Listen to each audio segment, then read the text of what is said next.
Bueno, aquí hicimos, ustedes recordarán, hace como 15 días un largo editorial que no voy a repetir ahora sobre el tema de Irán y el cambio de posición de Argentina en la ONU hace 20 y pico de días, protagonizado por la Presidenta de la República y por el canciller Timerman, ya en diálogo, suponemos, con las autoridades iraníes. Recuerdo que en el cierre del editorial yo planteaba si estábamos en un caso de frivolidad, de desconocimiento, de chavismo, de complicidad, y Marcos Aguirre le encontró la palabra. Le puso rendición, ¿no es cierto?, en un trabajo publicado hace unos días, excepcional, sobre un tema que tiene dos aspectos muy serios. El primero es el aspecto de sí, Argentina, que se ha rendido en un tema muy serio, como es la investigación que Argentina viene llevando adelante contra Irán por el tema del atentado a la AMIA. La segunda cuestión seria del asunto es que nos olvidamos. Es decir, un asunto de semejante proporción es reemplazado rápidamente por alguna telenovela novedosa, como por ejemplo la de la Fragata Libertad, que es muy entretenida, pero es nada en comparación, Marco, buenas noches, con semejante asunto. Mi propósito era simplemente preguntarte esta noche aquella más vergonzosa rendición argentina. Los dos atentados que ocurrieron en la Argentina, 92-94. 92-94, ocurrieron antes del atentado del 11 de septiembre en Estados Unidos. Sí, sí. Fue el primer atentado de magnitud cometido en todo el continente americano. Por cierto, que el más grande que jamás había ocurrido en la Argentina, donde se mataron a viejos y jóvenes, ricos y pobres, judíos y no judíos.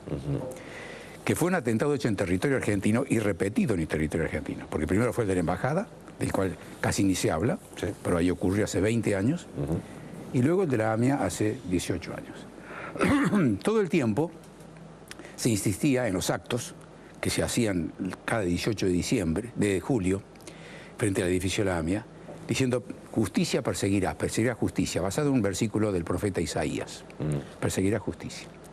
Y ahí hablaban los deudos, los familiares, y hablaban políticos argentinos, periodistas. Incluso yo me encontré una ocasión con Kirchner cuando hacía poco había asumido la presidencia, con Néstor Kirchner estaba ahí. Cristina solía ir todo el tiempo, cuando era senadora iba también a ese acto, tenía una presencia continua.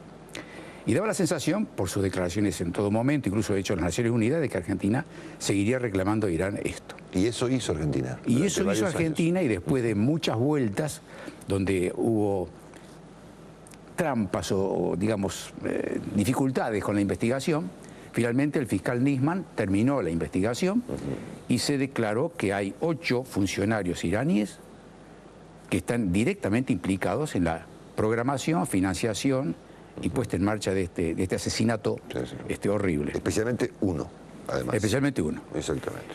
Bueno. Actual ministro de Defensa. Esto no que terminó ahí, sino que se pidió a la Interpol el arresto de estos personajes. Interpol lo votó y lo aprobó. Y Interpol lo aprobó. Las pruebas son apabullantes. Irán ha sido verdaderamente quien organizó estos atentados. Irán es un Estado terrorista. Es un Estado terrorista porque es el que mantiene en Líbano a una fuerza militar como es Hezbollah, terrorista, cuya función significa mandar continuamente disparos, misiles, aviones no tripulados contra Israel y mantener una frontera caliente en el norte de Israel. Ese es Hezbollah. Mantiene también, hace un apoyo a Hamas, que es otro grupo terrorista que ganó en las elecciones de la Franja de Gaza, pero que no quiere reconocer ni negociar con Israel ningún tipo de paz. Quiere guerra permanente hasta que Israel sea borrado del mapa. Había una coincidencia con Irán en el sentido de que el objetivo es que Israel se convierta, el Estado de Israel se convierta en un montón de cenizas. Es decir, borrarlo del mapa. Lo han dicho y lo siguen repitiendo. Por otro lado, Irán no tiene ningún problema, porque lo reitera continuamente, en negar el holocausto, del cual hay pruebas tan abundantes como decir, alrededor de la Tierra no hay oxígeno, es absurdo. Bueno, pero sin embargo lo hacen. Y lo más notable de todo es que niegan el holocausto, pero están empeñados en provocar otro holocausto, quizá para reemplazar el que ellos niegan, que es asesinar a toda la población de Israel y borrar a Israel del mapa. Bueno, este es el protagonismo que tiene un país como Irán, que es un Estado teocrático, medieval, donde las mujeres que son acusadas de infidelidad son asesinadas a pedradas, donde existe discriminación religiosa, por cierto, y donde no existe democracia. Bueno, hay que aceptar, digamos, que Néstor Kirchner llevó él personalmente el tema de la ONU todos los años, ¿no es cierto? Y de hecho fue acompañado por la comunidad judía argentina y las víctimas de los atentados en cada vuelta que estuvo Kirchner en la ONU. Algo pasó hace 2 años que termina ahora, después de que... Bueno, lo curioso es, claro, a mí me llamó la atención cuando Cristina Kirchner viajó a las Naciones Unidas y siempre como ella recordaba el tema de los atentados, o sea, así como se reivindica el tema de las Malvinas, hablaba de los atentados, era acompañada por directivos de la DAIA y de la AMIA. Este año no fue así, porque ya estaba claro de que ella iba a tomar una conducta que irritaría a la comunidad, obviamente. Lo grave de esto, yo diría lo vergonzoso y lo oprobioso, es que la Argentina se rinde ante Irán en forma innecesaria. Fue una rendición. En vez de exigir que Irán acepte la justicia argentina, acepte castigar a los culpables, se ha rendido. Cristina tuvo como una suerte de ocurrencia, porque como ella cree que maneja muy bien la política internacional, incluso da clases a veces sobre el Medio Oriente y cosas así, se le ocurrió que aplicar el esquema del atentado en Lockerbie. No existe. El atentado en Lockerbie, donde murieron 270 personas por una bomba que pusieron libios en un avión británico, el avión cayó en la localidad escocesa de Lockerbie. Entonces, bueno, después de muchos años se llegó a un acuerdo. Libia entregó a los culpables, pero fueron juzgados en un tercer país para bajar un poco el nivel. Pero por jueces escoceses. Exactamente. Por jueces escoceses. Entonces, aquí no es lo que está proponiendo el gobierno argentino. Está pidiendo un tercer país para que el tercer país, con los jueces del tercer país, juzgue y además tras una negociación en la cual se negocia algo que es innegociable, que es hacer justicia en forma clara. Cuando Irán habla de encontrar la verdad entre los dos, es como si encontramos a un asesino y el asesinado y decir, bueno, encontremos la verdad quién es el victimario y quién es la víctima. Sí, claro, obviamente. La víctima es argentina. Yo a veces trato por ahí sin éxito, de entender, ¿no es cierto? Porque es mi trabajo, digamos, tratar de entender, ¿no es cierto? Y la verdad que esta vuelta no lo puedo entender. Y me parece que yo especulé con algunas ideas acá, me parece que tu palabra rendición finalmente explica el asunto, ¿no? Argentina se rindió gratuitamente. Se rindió y además gratuitamente. Bueno, ahora, la palabra rendición, que está muy bien colocada ahí, coincido con vos, en eso me ayudó el editor del diario, toca una fibra importante en los argentinos.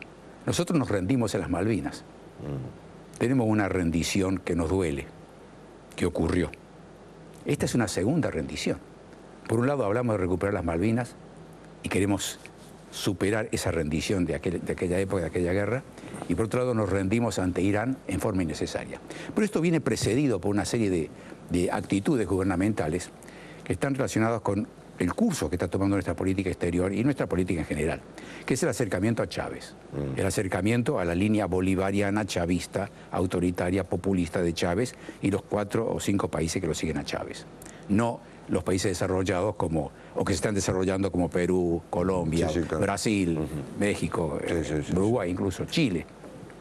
Entonces, acercarse a Chávez ha llevado a que jamás la Argentina le haya dicho a Chávez, Huguito, ya que sos tan amigos de Irán, ¿por qué no le pedís a Irán que deje de negar el holocausto?